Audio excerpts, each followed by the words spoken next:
Wyjazd do Gambii w formule All Inclusive był strzałem w dziesiątkę. Pomimo, że byliśmy związani noclegami i posiłkami z hotelem, w niczym nie ograniczało to naszej mobilności. Postanowiliśmy sprawdzić, jak to jest zwiedzać Gambię samochodem i przez 2 dni jeździliśmy z naszym przewodnikiem Kembą.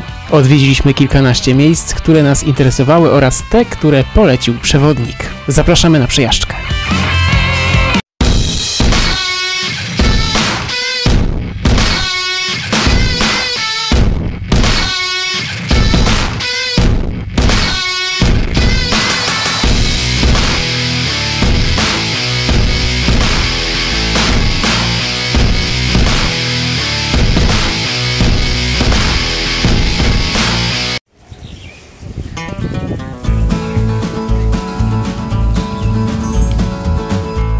Najliczniejszym gatunkowo przedstawicielem fauny w Gambii są ptaki. Często spotykane nie tylko w parkach są małpy, które śmiało odwiedzają hotele. Ponadto w rzekach zobaczymy krokodyle, hipopotamy, a we wschodniej części kraju antylopę.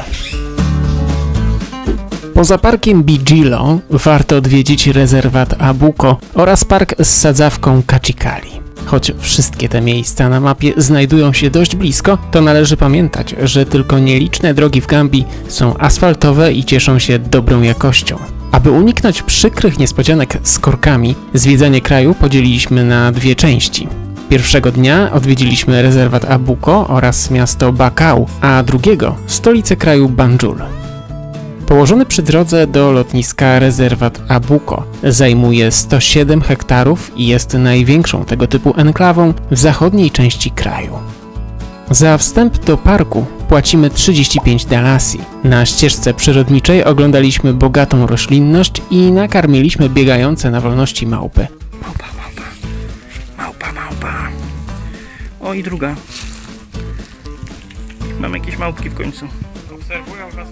Warto uważać pod nogi, bowiem niespodziewanie można przeszkodzić olbrzymim mrówkom w codziennej pracy. W centrum rezerwatu odwiedziliśmy żłobek dla małych małp, a niedaleko kolonię hien. Mały zawód, bo się okazało, że tutaj tych żadnych hien nie ma, tylko są małpy, więc jakieś totalne bzdury. Nabili nas oczywiście w butelkę tym samym. Okej, okazało się, że jednak są. Sorry, za pomyłkę. Przepraszamy, są hienki, są tutaj.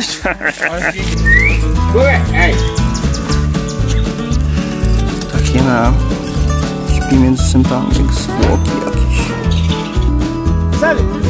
Choć zwierzęta te często porównuje się do psów, w rzeczywistości są one bardziej podobne do kotów, do których zgodnie z obowiązującą systematyką należą. Osiągające długość do 1,5 metra zwierzęta, uważane za padlinożerców, w rzeczywistości są groźnymi drapieżnikami i często atakują zebry, bawoły czy żyrafy. Stanowią zagrożenie nawet dla ludzi. Opiekun zwierząt otworzył dla nas klatkę i pozwolił przyjrzeć się im z bliska. Wtedy jedna z nich zaatakowała. Ale opiekun szybko pokazał jej miejsce. Przenosimy się do Bakau, małego miasta położonego na styku ujścia rzeki Gambii i Oceanu Atlantyckiego. Święta sadzawka Kachikali jest atrakcją połączoną z niewielkim muzeum. Warto tam zajrzeć, aby zapoznać się z miejscową kulturą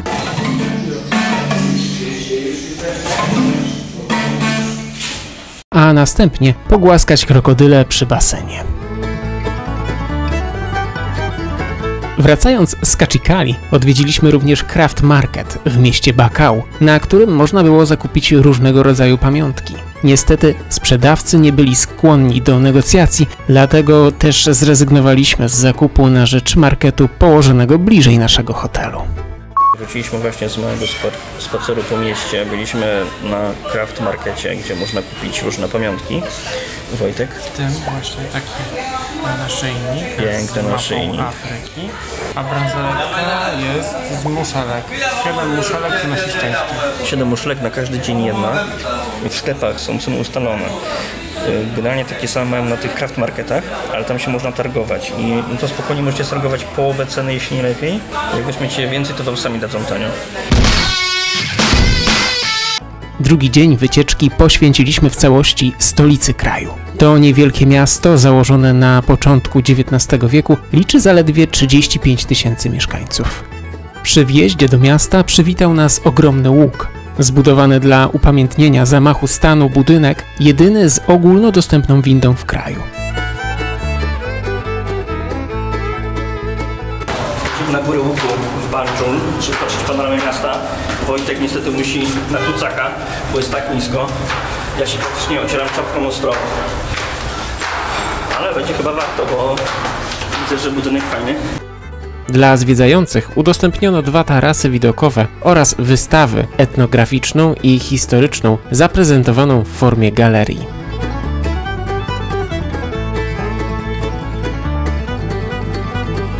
Górny taras oferuje widok na panoramę miasta, w którym zobaczymy głównie niskie, dwupiętrowe budynki.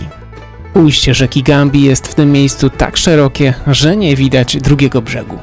Przejeżdżając przez miasto obserwujemy ulice. Banjul nie wydaje się szczególnie zatłoczony nawet w szczycie. Zatrzymujemy się niedaleko Pałacu Prezydenta przy największym bazarze w kraju.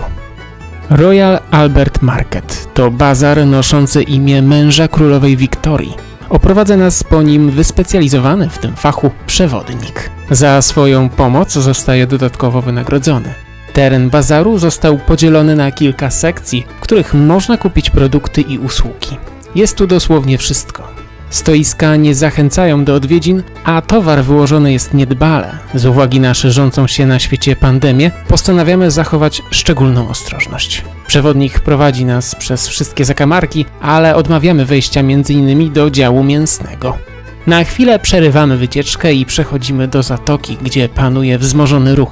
Wybrzeże stanowi przystań dla wodnych taksówek, które konkurują z promami, ale bynajmniej nie finansowo. Bilet jest w tej samej cenie. Chodzi o szybsze pokonanie szerokiego gardła rzeki. Nieopodal marketu znajduje się kościół pod wezwaniem Świętej Marii. Jest siedzibą jednej z 17 diecezji kościoła anglikańskiego w Afryce Zachodniej. Zasięgiem obejmuje również Senegal i Wyspy Zielonego Przylądka. Zatrzymujemy się tutaj na chwilę i podziwiamy wyposażenie, epitafia oraz freski przedstawiające czarnoskórych apostołów. Jednym z naszych życzeń było przepłynięcie rzeki Gambi. Chcieliśmy zobaczyć znajdujące się po drugiej stronie rzeki miasto Barra oraz ruiny kolonialnego fortu. Dobra, wchodzimy już na prom. Tu na promie wszyscy wchodzą tłumnie. Panie, panowie, dzieci, panie mają jakieś bagaże na głowach, to może bardzo ciekawie wygląda. Dzieje się trochę, nie? Zobaczcie. Samego fortu nie udało się zobaczyć, za to przeprawa była niesamowitym doświadczeniem. Mieliśmy okazję przepłynąć rzekę najnowszym promem w gambijskiej flocie. Weszliśmy na górny taras, z którego mieliśmy lepszy widok na wszystko, co się dzieje w okolicy. Załadunek aut i podróżnych przebiegał niezwykle sprawnie i już po chwili wypłynęliśmy na szerokie wody. Przeprawa w jedną stronę trwa około 45 minut, a cena biletu różni się w zależności od klasy. O tym, co zobaczyliśmy po drugiej stronie rzeki, opowiemy w następnym odcinku.